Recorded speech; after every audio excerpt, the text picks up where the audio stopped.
caught with the wrong background. But hey, I'm human, and if I've learned anything in the last year, it's to embrace my mistakes. So let's celebrate that, Dan Wilson. Absolutely. Embrace humanity. I am so very pleased tonight to be hosting the amazing Diana Brown. Oh, and I am so pleased tonight to be hosting the incredible Dan Wilson. That would be this guy next to me. Yeah, he's pretty great. We are very fond of each other, obviously, and we should because together we are known as Binge Watch! Dan, I have to say, I fracking adore playing with you. Oh, And so, there are times that I'm like, oh, wow, I wish our format allowed us to do X, Y, or Z because you are so incredible and can do anything. as are you. And in fact, it's because of that very clever thought that Diana and I decided to go ahead. And as you know, everything's changing right now. Folks are getting, I'm fully vaccinated. I'm fully vaccinated. So we're going to start playing with things a little bit. We've got more guests coming in the future, but today is all about us. We're doing a little self-care, a little self-indulgence. And Diana asked folks on the Facebook to ask for different forms that we could play that's different than our existing form. And we got a bunch of interesting suggestions that we were really fascinated by. A lot of them felt a little short form, a little bit like, that really requires more than two players. We took the ideas, the germs out of all of these things, and we brought them together to create something new because we're binge That's watching. what we do. Yeah, we mash things together. So thank you to all of our supporters, our fans, our patrons who offered us some ideas to let us make Yeah. the show for you this evening. Yeah, I want to give a special shout out to some of the folks off the top of my head that whose stuff really ended up inside the format we're about to do for you. Definitely Rick Horner, thank you so much out there, a member of Timeless Improv. Big shout out to Improv Fabulous, Gil Brenham. Thank you, Gil. And one of our favorite collaborators and friends, Geraldine Carolyn. Thank you, Geraldine. Yeah, and Denny. Hey, Denny Aiken. Yeah. Thank you. And so what we're going to do is we don't have a name for the format because, again, it's a binge watch mashup of all these different ideas. But basically, we're going to go ahead, we're going to tell a story, and we're going to allow ourselves to not only be the characters in that story, but also to occasionally be the narrator of that story as well, and move us from point to point throughout this narrative. There's actually like a little bit of Armando in here and a little bit of he said, she said in here.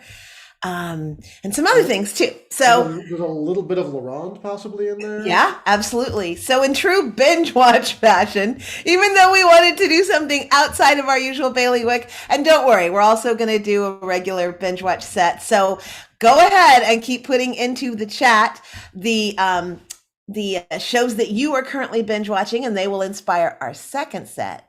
But our first set. Right, we're just going to go. We don't really have we didn't ask each other for a suggestion for this, so I think we're just going to go and see what we get. We also have no opening theme music because we didn't know what we were doing literally until today, and even then it's improv. We don't really know what we're doing. So that being said, I'm going to change up the background, and we're just going to go ahead and launch into some good times. Yeah, we're just going to jump right in here. Oh, they're going to see how the sausage gets made. Here I am changing backgrounds in front of our fabulous viewers. Let me just take a quick moment. I like these. These are fun. Let me take a quick moment to thank our audience, those that are tuning in and watching as we record this episode live, and those of you that are watching this episode later at a time more convenient for your schedule. Great. So welcome to whatever we're calling it.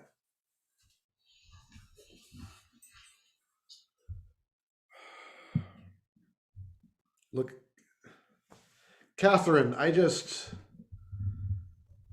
a little bit concerned about your dedication to the project. Let's just put it that way. Well, I have been more dedicated to this company than I'd say most people have. Look. You've always been the first one on Cookie Tuesday to bring something home baked. You've always been the first one on any social event to contribute time and labor. Well, time is of the essence. It is. But we need you in your new role to step up.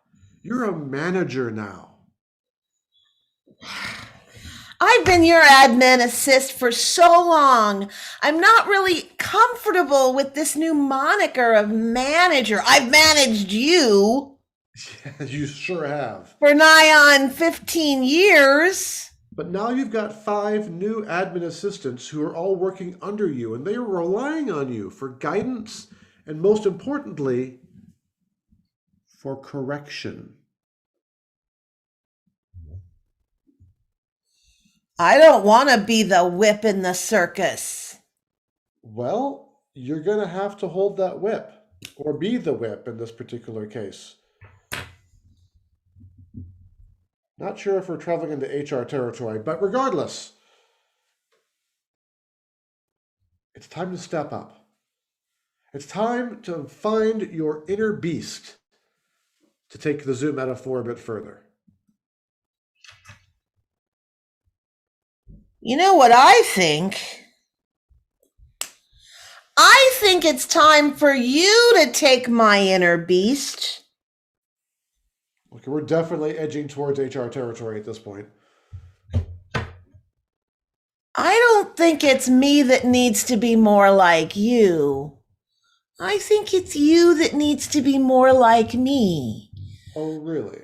I think you need to learn how to assist others.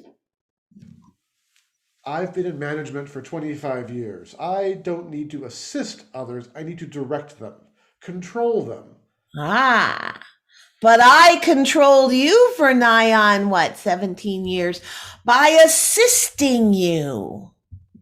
I would say that controlling me is a bit of an exaggeration. I would say that you helped me to reach my objectives. I did. I was your assistant. I'm sorry, it sounds an awful lot like you're saying that my objectives originated with you. Maybe what I'm saying is it doesn't matter who owns an idea. It's a matter of what one does with it. Well, I want you to take the idea of being an expert in your field and do something with it, so there are 5 little versions of you helping other executives achieve whoever's idea is the best one. I'm a farmer of notions. And indeed, she was a farmer of notions, for she had many thoughts and ideas that had not yet come to fruition, for she had felt limited in her scope and constrained by an image of herself that she had not yet cultivated. But suddenly she found herself in a new place, although she had not moved but 10 feet from her old desk. Okay, so I've annotated all of these, and I've got the schedules prepared for Ms. Carlisle, and I've also got coffee available, although I don't really know if she likes Shannon, what is it you think she really needs today? Well, I mean, her schedule is completely booked solid. I mean, oh God, you're doing that face. You're doing. All right. Okay, fine. I know what this is. I know what this is. I should look beyond the obvious and try to find the executive truth behind the mundane reality. Yes. If you were in her position, what would you do? What would you eliminate from that schedule? How would you prioritize? And at the end of the day, what would you have accomplished? I'm just as an assistant. I mean, You're more than an assistant. You're a farmer of notions.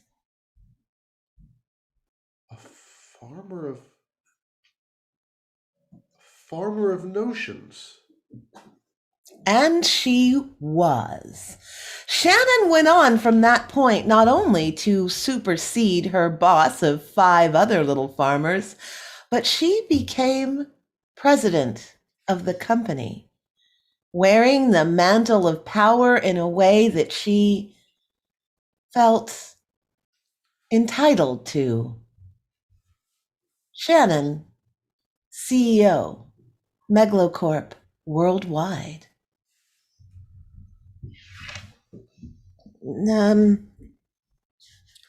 I was told you wanted to see me.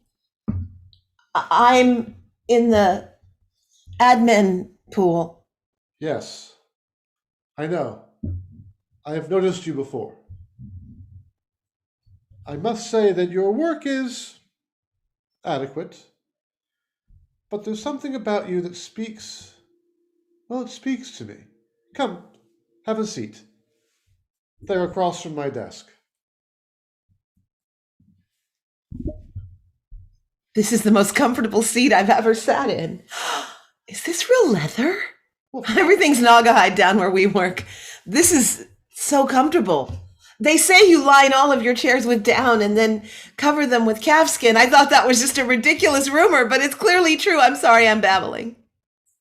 there was a time when I was very much like you. I was unsure of myself. I was limited. But then I had a mentor, and that mentor gave me an idea, and it unlocked something in me. And I'd like to unlock something in you. Are we getting into HR territory? We don't need to bring HR into this. Oh dear, we are getting into HR territory. Look, I don't Oh, I'm want. sorry, this is your cup. No, it's all right. I never imagined you to have a cup with a kitty on it. I like irony. Oh, because they call you the lion. I get it now. Of course. And it's fine. I mean, the only lips that have ever touched that are mine, so please feel free to place it on yours. We're definitely crossed well into HR Do you want to succeed territory. in this company? Do you want to succeed at life? Do you want to become more Oh than my a mousy God. assistant in a pool of identical assistants? Are these peonies? Of course. Oh my God, they're so beautiful. They're very expensive. Oh, Beautiful things peonies don't often have are. a. I'm sorry. Beautiful things often are. Expensive, that is. Oh, that's true. I'm sorry. I shouldn't be touching your calfskin and your peonies. Look, I want to give back what I was given. And I'd like to give it to you. Why me? Something about your eyes, your lips. There's a shy little spark there.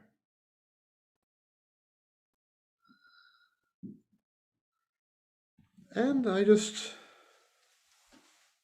be totally honest, it's lonely at the top. It's a big office. It I can is. see all the way downtown from this view. I've spent many, many nights up here looking down on the city. Everybody wondered why corporate headquarters was way out here by the airport, but I like it out here. You get away from the city and you get a perspective. So look Oh, out the window then. And let me know. Do you see a future out there for you? all kinds of things.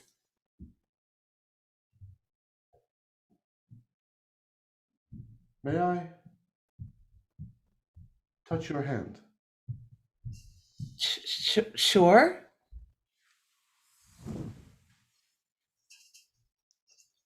Your skin is.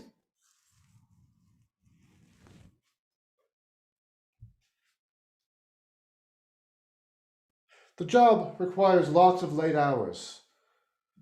It's very difficult to maintain a lot of external relationships.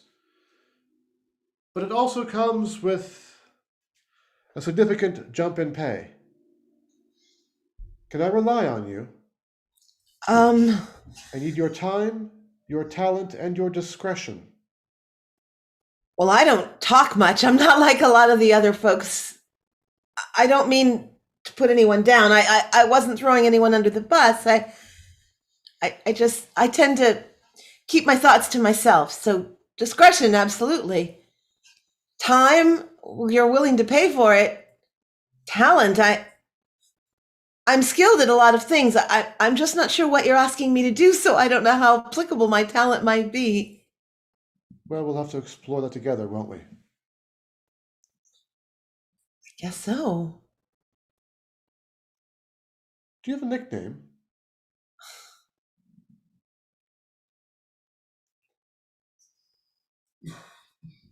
Yeah.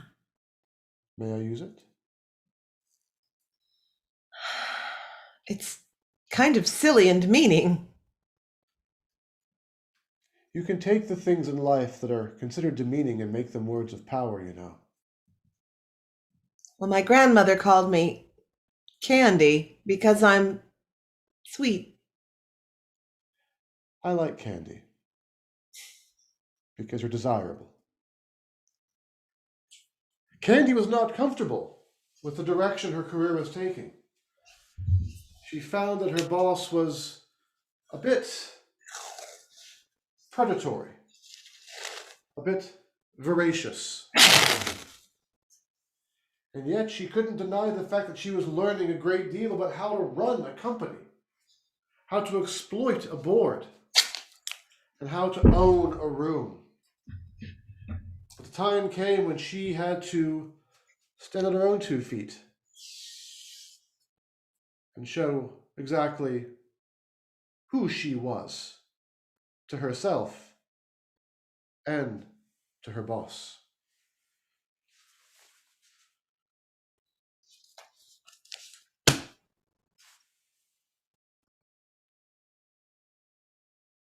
It'll only be a matter of time before what I put in your kitty mug takes effect. And just in case there's any last minute wriggling or calling out, this will suffice over that mouth that constantly tells me how desirable I am. Sweet, sweet candy. I can see it's taking effect. I only wanted what was best for you, best for us both. Who are we to say what's best for other people?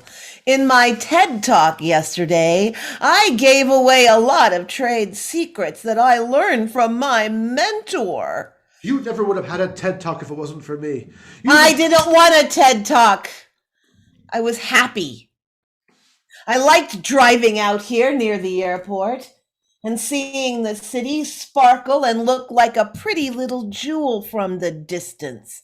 I didn't need to be what you turned me into, but I am now. And it'll be such a comfort to you and your family knowing that your hand-picked mentee is able to run the company. Oh, don't worry. What I put in your cup isn't going to kill you.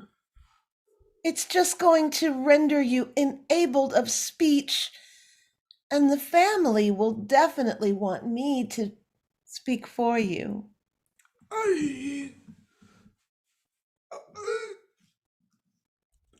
It might have a deleterious effect on your mental capacity from time to time, but when you mix chemicals together, you just don't know what you're going to get, do you? I loved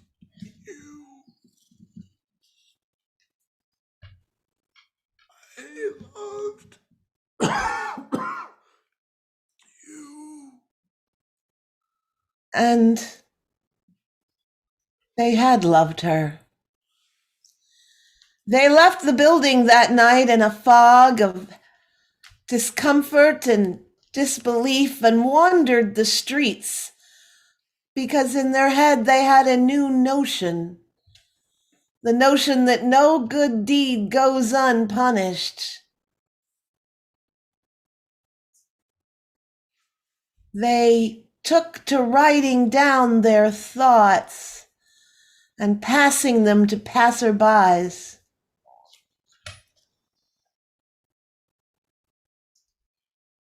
Strangest thing. I mean, this woman just gave me this piece of paper that you've got one too.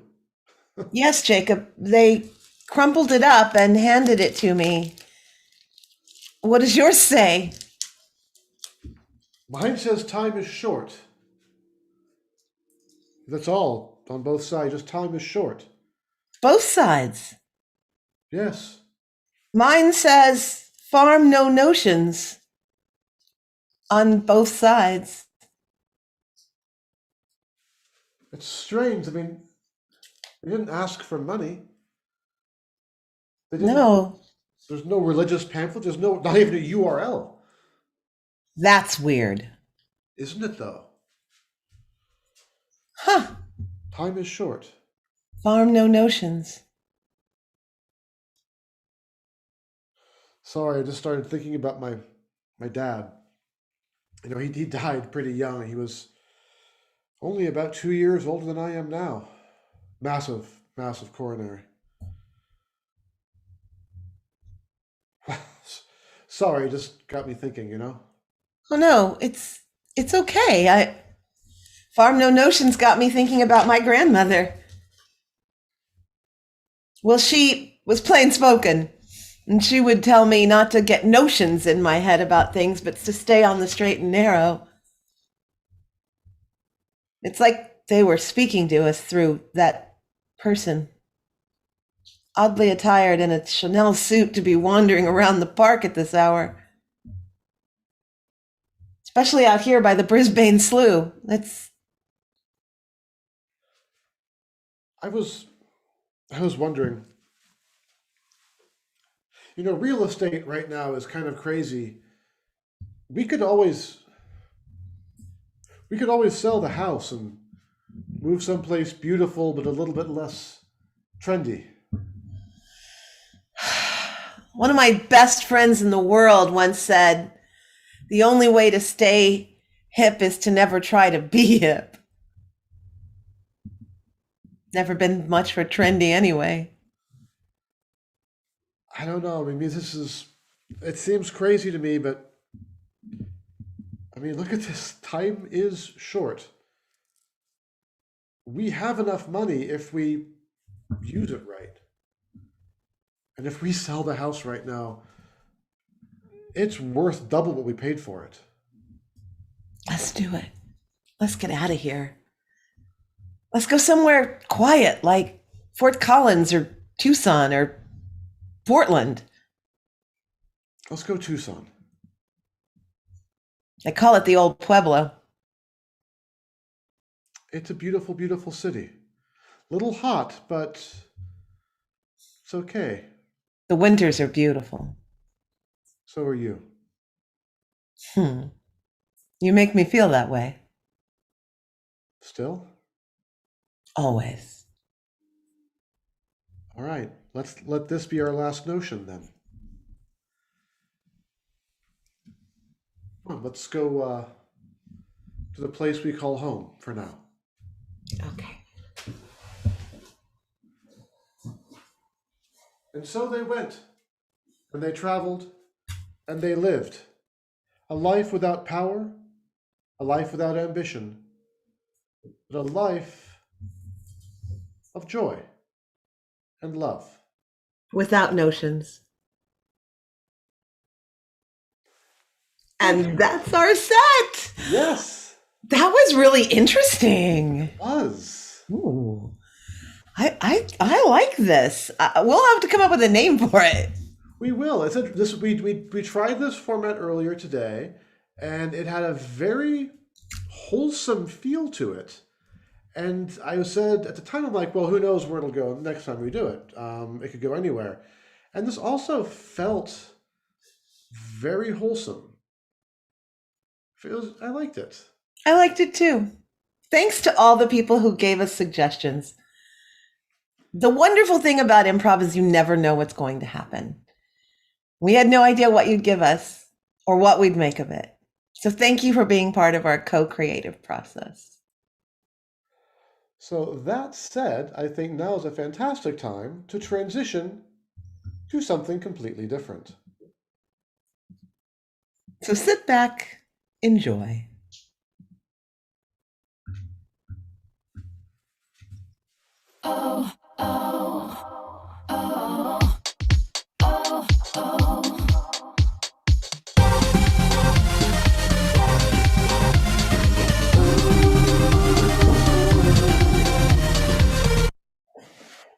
I did not. Woo! Hello, beautiful humans. Hello, am I coming back on again? I did not get Ah! fast enough.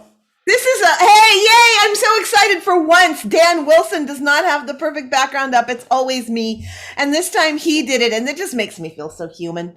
Yay! Oh my goodness. So fun. So fun. And you're in your costume so quickly. I'm still getting my gear on. Getting the gear on, putting on. So Barry J. Weir, one of my favorite people in the world, Barry. always called getting ready for the show, putting on the bat suit. So I always think I'm like putting on the bat suit, right? Yeah. Well, I want to take a look and see what's been happening in the chat to see if we have any shows available. Let's see. Tristan, missing old school wrapped up episode or two cop shows. Oh, episode or two wrapped up cop shows like Columbo. Lovely. Mozart in the Jungle, behind the scenes look of the symphony. Oh, that's a pretty cool show. Oh, I think I've seen Mozart in the Jungle. That's where they're in Italy, right? No, they're not. So they're in New York. Bernadette Peters is in this. I know you're a huge fan of Bernadette Peters. I think season 2 they go to Italy, but okay, yes. Oh, maybe so.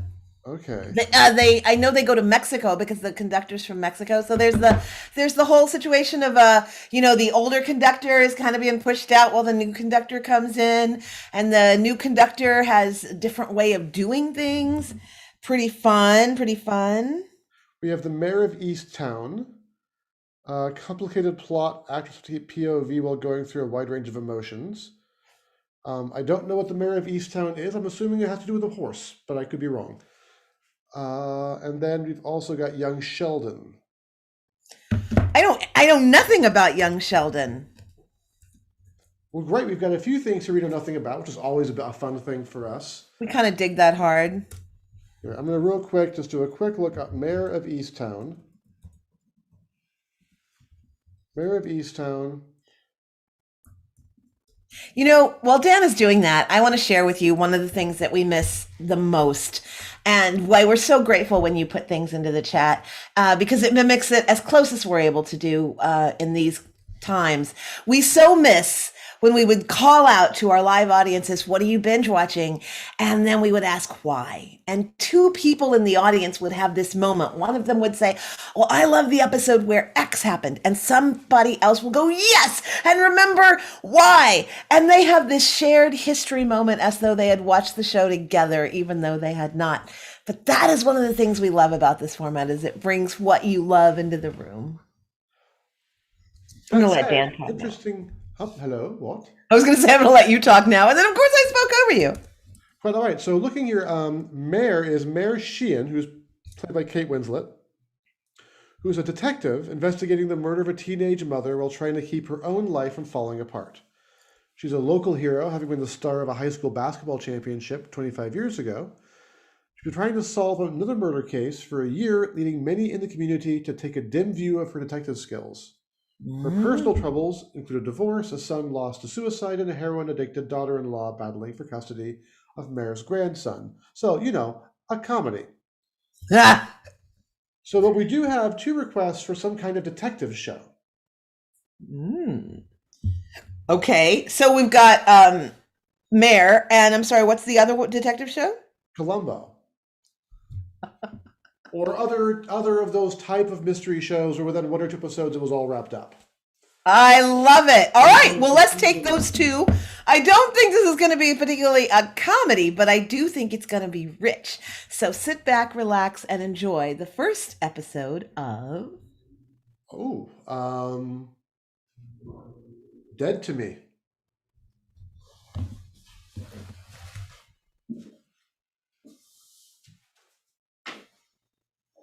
Don't disturb the crime scene if you can help it.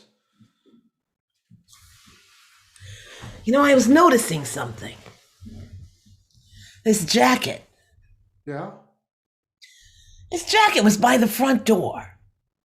Technically not part of the crime scene, just lying there by the front door. Okay. I mean, jackets are usually by the front door, so I don't really see what your point is. You're right. You're absolutely right. I mean, Usually a jacket can be found near a front door, but this one wasn't like hanging up on a peg. This one was just lying outside by the front door. I mean, I don't know what do I know? I was marveling at the construction of this particular garment. It's unlined. I think that's interesting. Somebody who wears an unlined jacket probably runs hot, wouldn't you say? I suppose so. Detective, you have an amazing reputation, Oh, thanks. to be sure.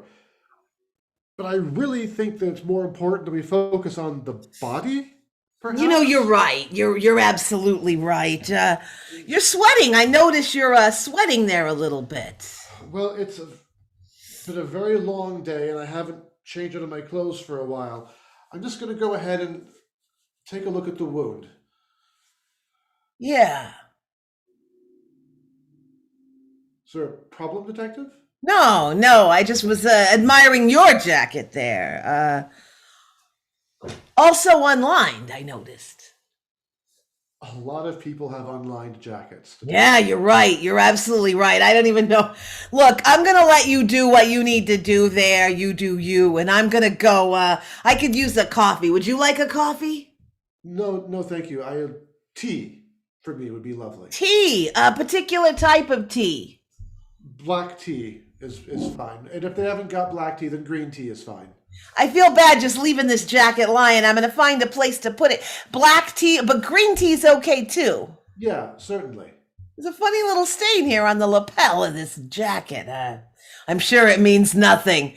I'm just going to put this somewhere safe and get us both a hot beverage. You do what you need to do. Detective, Yeah? I am not unaware of how you work.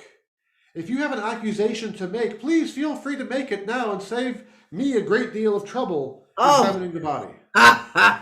No, it's fine. I'll be back. You do your job there.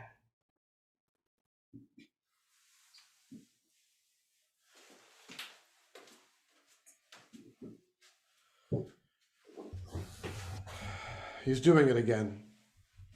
That detective that you insist on bringing into case after case after case in this precinct.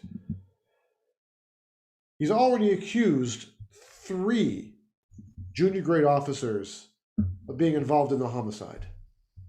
One because of a jacket lining, the other because of a shoe size, and the third because their lipstick matched a shade found somewhere in the house. Well, they say the clothes make the man. Sorry, I couldn't resist. No, I'm giddy with short timer's disease. I'm retiring in 3 months and I can taste it. you're leaving behind a hell of a department. I'll give you that much. But why are you so fixated on this private investigator, this detective? I mean, sure, he solved a number of cases, but our own men and women could do the same. It might take a little longer, but they have the skills. Have you ever heard the phrase, a burr under the saddle? Yes, along with a bee in a bonnet. Well, they're very different. I really should have this place painted before I go. It's not high on my list, but I'll look into it. He's a burr under everyone's saddle. He's certainly a burr under mine. Or a spur in the side if you want to stay with the same vernacular, or at least world, but change the metaphor. He gets people to work harder because it's really hard on them to be on payroll and have a private dick solve the case before them. So they work harder. It's a motivation thing. He's a motivational tool. Certainly a tool, I'll give you that much. All right, fine. Well, as you're heading out and you've already got senioritis, he likes you. Me? Oh, yeah. Despise him. Why would he like me? He says you're fun. It is not my job as the new head of this department to be fun. You're not the head yet. 3 months and counting. 3 months. But before I go, we have some things to talk about because you were not the choice that anyone expected. Thank you. Do you mind if I sit? Please do. It's still your office.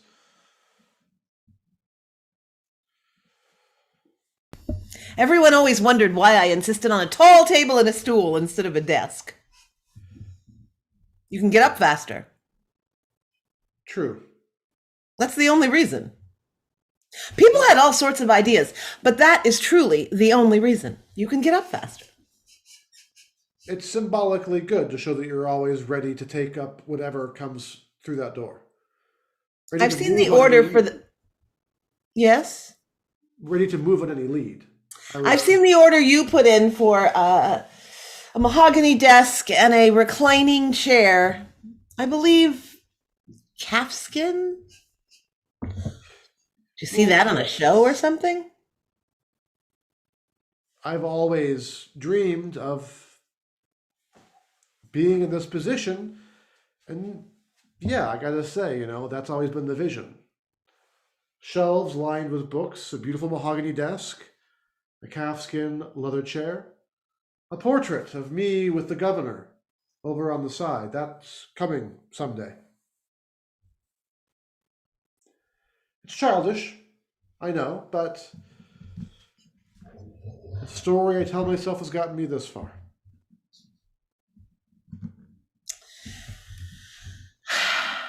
One of those online self-help guru types says you should live for your future self. He based it on Matthew McConaughey's Oscar speech. When McConaughey was 15, he was asked, "Who's your hero?" And his response was me at 25. And then the same person asked him when he was 25, "Who's your hero?" Me at 35, and so on. I would say you've been taking a page from McConaughey's book. I never really thought I'd be compared to him, but I'll take it. Well, all right, all right. I couldn't resist.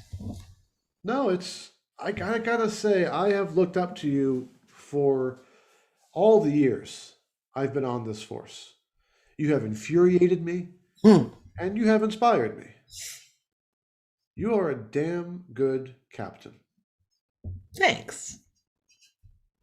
And you will be. But there's a few things that we have to work out.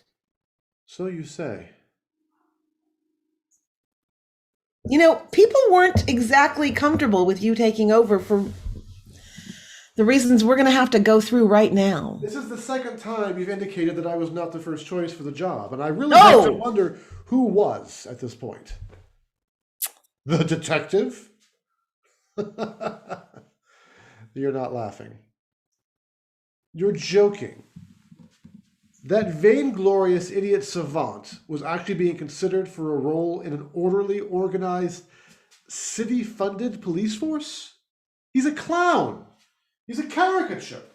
He's lucky more than anything else. He certainly doesn't have the rigor or the dedication to protocol to make sure that you not only get a conviction, but you can make it stick. So many words. I'm a little insulted, to be quite honest. I wanted you to hear it from me and not the rumor mill. I have been through so much to get here. Some would say too much. Well, with what happened to my wife, to my daughter, and my son, hell, my grandniece. It seems like everywhere I turn, my family is plagued by the very ills of our society that our job is to track down. 5 days ago, you violated protocol and were on the scene of the crime for what happened to your grandniece. And yeah, the detective was there. And there was an interesting conversation around a jacket and a stain on a lapel. And you didn't seem to think there was anything of value in that to talk about. No, there wasn't. Did he get you your tea? Yes, he got me my tea. He got me a green tea. The black tea was not available. Good memory. Well, that's why I'm a detective. You were not supposed to be on the scene because you are related to the victim. Yes, and I am the best damn cop out there, which is why I'm going to be having your desk in 3 months. Not that showboating amateur, me. I'm the one who's going to make sure that we're going to find the person that did this and we're going to make that charge stick. It's going to be impeccably done with no room for a defense attorney to come in there and toss out half the evidence. See, that's the thing about your little pet detective. He might make folks work harder, but half those convictions don't stick because he rushes to intuition and not procedure and protocol. He's got you riled up. Yeah, he does. But the thing is, in 3 months, I'll be in charge, and he will never interfere in one of my cases again. If at the end of 3 months, you're completely vetted into the role and I decide to leave, I could always stay. Why on earth would you choose to stay in a job that no longer needs you?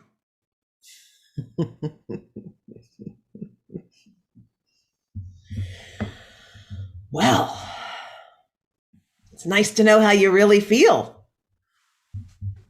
It's nice to know that I'm going to top off my coffee here with a little Jack. I'd offer you a shot, but it seems like you've already had a couple. What can I say? You've always inspired me.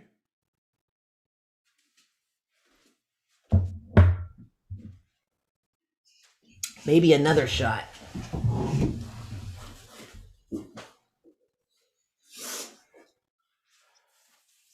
Pardon me, I believe you're the detective, the one who solves all the cases. Oh, I'm sorry. I was just in the closet there. I thought it was the door. I was trying to get out of the building and I ended up in the closet for, I think, a good half an hour. But it's nice in there, cedar lined. I see. Is this part of your technique? What technique? The technique you use to solve all the crimes. I mean, I've studied your history and you've solved 52 murders, high crimes and property items, a couple of embezzlements even. Yeah. Those were hard. I can certainly believe so. I mean, I've only solved 26 cases myself. How many did you say I've solved? 52. Exactly double the number that I have. 52. It's a good number. And in numerology, if you take 5 and you add 2 to it, that's 7. And 7 is an interesting number in numerology. So you're a mystic then? No, I just think it's interesting to be interested in things. All kinds of things. I find that very interesting as well. I've certainly found in my particular explorations of criminality that leaps of intuition, while very exciting, do tend to lead one not directly to the answer, but answer adjacent. So really, any leap of intuition can ultimately open a new avenue of thought that can result in the correct response. Is this your USB cable thing? Yes. Oh, I thought it might be because of the way it's coiled. You see, Yes. You keep it coiled tight, right? Of course I do. It has to fit in my pocket. Yeah, that's what I noticed. See, the bends in it are, if you let it just hang naturally, that first bend comes right away, which means it's coiled tight in the pocket. And that would mean you're coiled tight and in the pocket. I like that. You know, and I also found this tissue around here, which I do believe is the exact kind of tissue that you purchased, is it not? This is clearly the antiviral type with the little blue dots all the way through. Oh, yeah, I like that because then you got that extra protection. Yes, and I have often found that when somebody drops a thing of value such as this, because you're certainly not a litter bug, No. it is a subconscious desire to be caught in the act of something.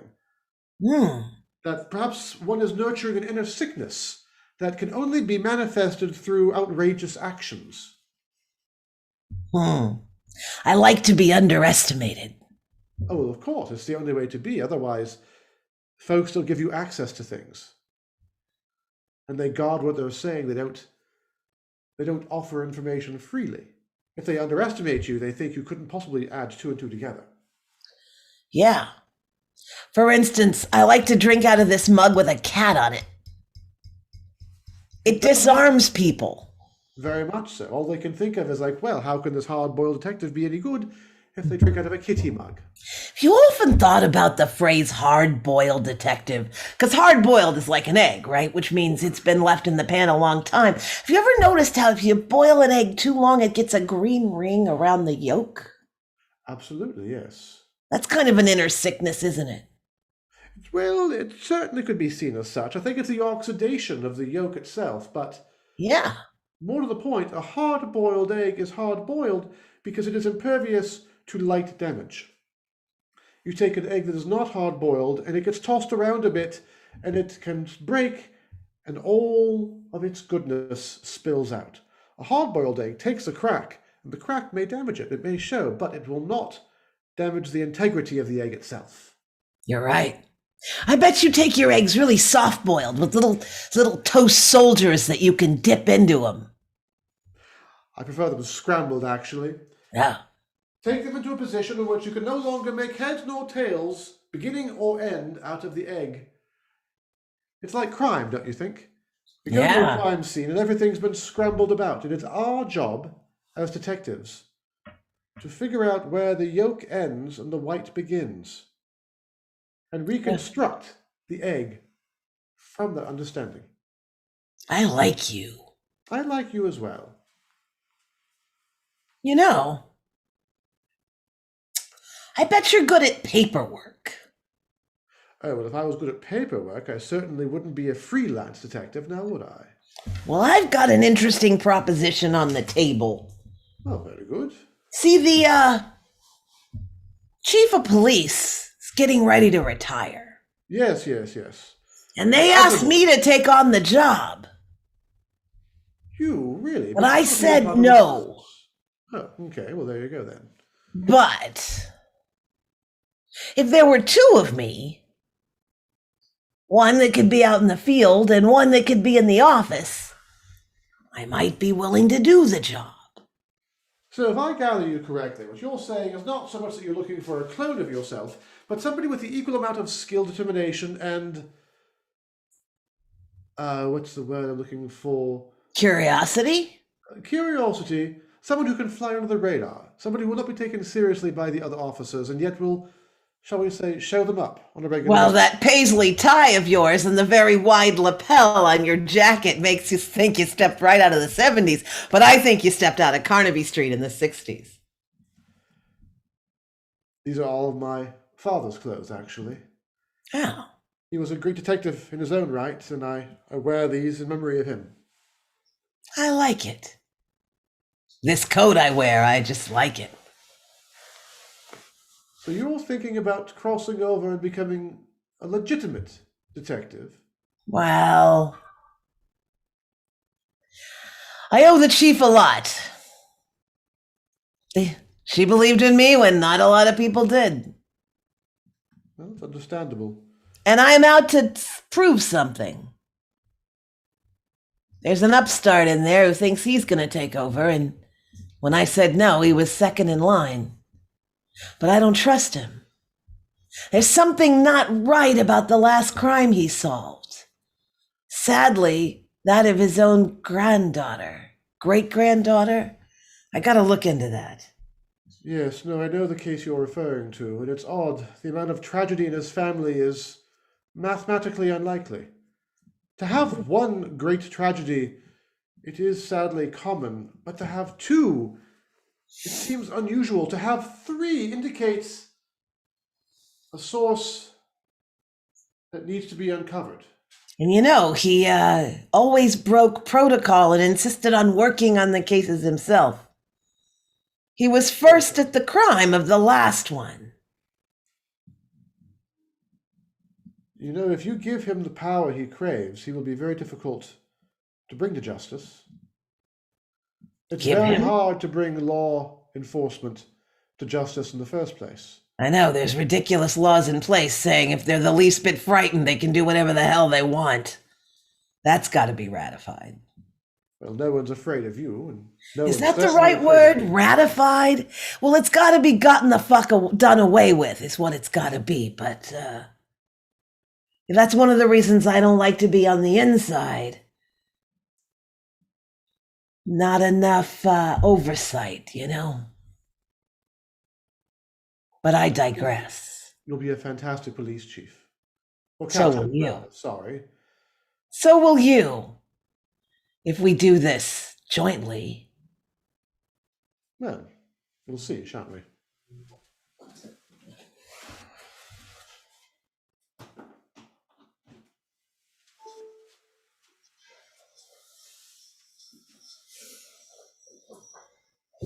Not entirely sure why you needed to see me here.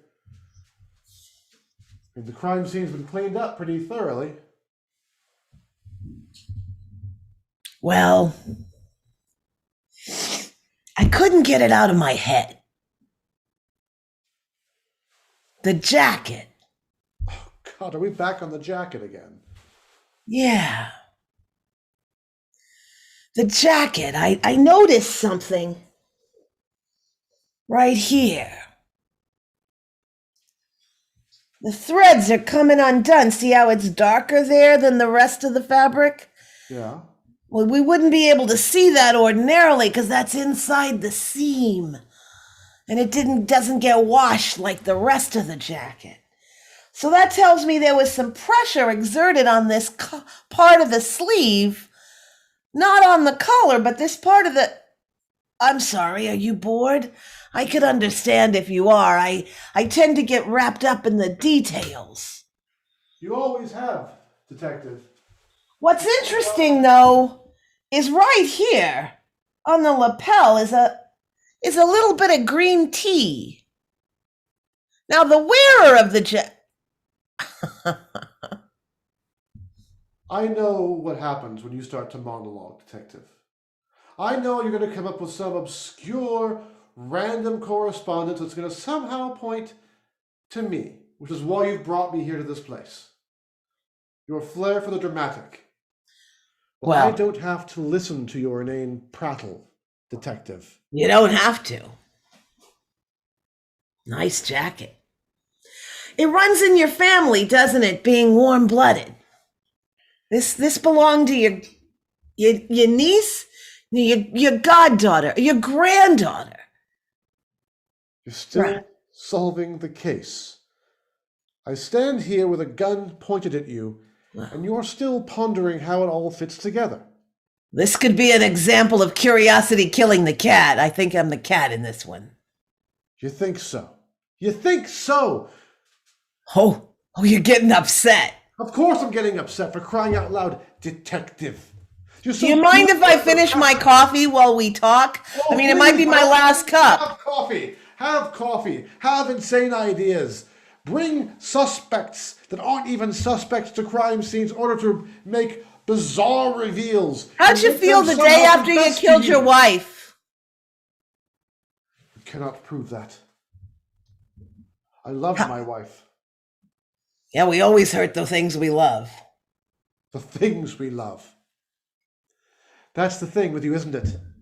You don't see people, you see things, problems to be solved, not people. I think I see people a little more than you do, because your wife was just a thing that you could use to prove your prowess as a detective. Don't you? You needed a case. You were down. Your numbers were terrible. And you worked through. I'll never forget. Let me see if I can recall it. Yeah, the article that came out the day that you solved your wife's crime.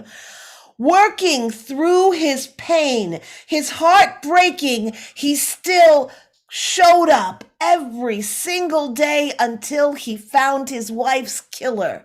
Truly, truly a model officer of the law. I am a model officer of the law. And it's a shame that you threatened me the way that you did. Because what I do now, I do entirely in self-defense. Nicely done there. Nicely done there from across the seas. Yes, well, thank you very much. I did what I can. It's unfortunate. I would have preferred a full confession, but I think what I got on record is sufficient. I think so. I think he'll live.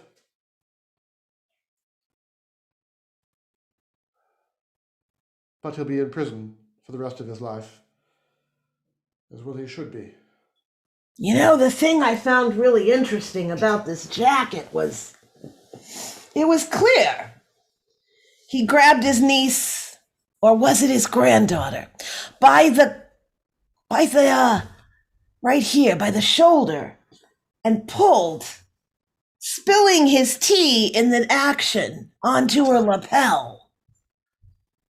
Well, I think the important thing to realize also is that the very nature of that fabric and the year it was created indicates his family at one time was moneyed, but has since fallen on hard times. Thus the passing on of jackets from one family to another person to another. Yeah, this is definitely from the 70s. Yes, it reveals an entire aspect to their family dynamic that's very telling about why he became the criminal that he did. Would you care for a coffee? Yeah, would you like a tea? Oh, certainly. If possible, herbal is my preference. Now, be careful about the body. We don't want to disturb the crime scene. Well, I think we should probably let the boys in blue clean it up. Good call. Starbucks? Coffee's on you. Oh, fair. Oh, I think I stepped on a hand. And that's our show. Oh my God, I got to play Columbo. That made me so happy. Yay! And I got to play random British middle of the country detective. So And for once, I wasn't a British character. Oh my goodness, this was so much fun. Thank you, Dan Wilson. Thank you, Diana Brown, and thank you to our audience, both those of you who are here now and for those of you who will check us out later on. Thank you for your involvement. In fact, if you like what you see, please subscribe to the channel. If you really like what you see, please check us out at patreon.com. Look up Binge Watch Improv, and you can go ahead and put a little something of love in the tip jar if you want. Get information about shows that are coming up. And if you give us a little bit of extra love, give you all the love you have to give, you can also get additional shows and other extra content. That's my pitch. Back to you, Diana Brown. Oh, Dan, you were so eloquent. Thank you so much. And thank you to our Patreon supporters. We will be doing a show at our very first Fringe Festival. We're doing the virtual Pittsburgh Fringe next week in the afternoon. I believe it's 5 p.m. Eastern time. And then we'll be back with another Binge Watch and Friends on May 15, when our guest will be the amazing Don McMillan. So until then, be good to each other, wear your masks, get vaccinated, find some joy, and we'll see you next time. Bye, everybody.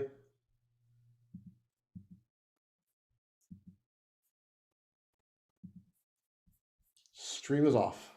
Yay!